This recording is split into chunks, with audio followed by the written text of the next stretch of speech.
जय माता दी दोस्तों। कार्तिक मास के शुक्ल पक्ष की चतुर्दशी को बैकुंठ चतुर्दशी कहा जाता है। यह वह दिव्य तिथि है जब भगवान विष्णु और भगवान शंकर दोनों ने एक दूसरे के लिए पूजा की थी, इसलिए इसे हरिहर मिलन दिवस भी कहा जाता है। अर्थात जब हरि और हर की संयुक्त आराधना होती है तब हमें मोक्ष की प्राप्ति होती है। आइए आज हम आपको बैकुंठ चतुर्दशी की कथा सुनाते हैं। काशी नगरी में धनपाल नामक एक वैश्य रहता था। वह भगवान विष्णु का बहुत बड़ा भक्त था। जीवन के अंतिम समय में उसे यह चिंता हुई कि उन्होंने भगवान शिव की पूजा नहीं की। वे विश्वनाथ मंदिर पहुँचे और भगवान शंकर से प्रार्थना करने लगे कि हे भोलेनाथ, मुझे मोक्ष का मार्ग दिखाइए। भगवान शंकर ने प्रसन्न होकर कहा, वत्स, कल बैकुंठ चतुर्दशी है।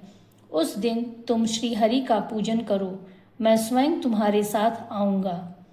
अगले दिन जब धनपाल ने पूजा प्रारंभ की तो भगवान शंकर स्वयं वहां पहुँचे और उन्होंने 1000 कमल पुष्पों से भगवान विष्णु की पूजा आरंभ की, परंतु अंत में एक कमल कम रह गया।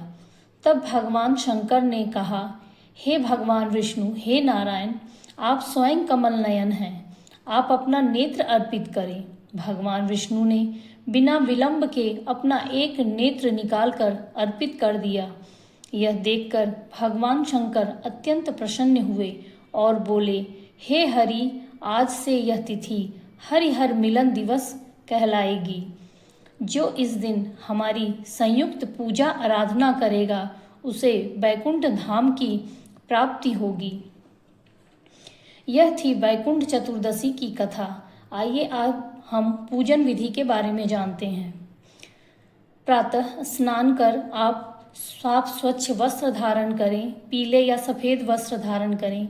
भगवान विष्णु और शंकर जी की मूर्तियां एक साथ स्थापित करें।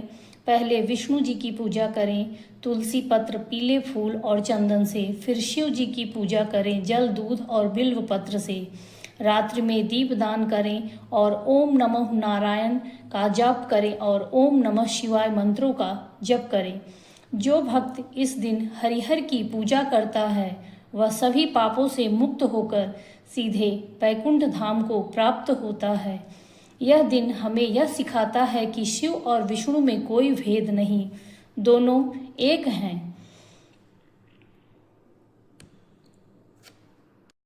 आप सभी बैकुंठ चतुर्दशी के दिन एक काम अवश्य करें। इस दिन आप भगवान श्री हरि नारायण को बेलपत्र और भगवान भोलेनाथ को तुलसी मंजरी या तुलसी के पत्र अर्पित करें। पूरे साल भर में यह एक दिन ही ऐसा आता है, बैकुंठ चतुर्दशी का दिन ही ऐसा आता है जिस दिन भगवान नारायण को बेलपत्र और भगवान शिव को तुलसी पत्र अर्पित किया जाता है।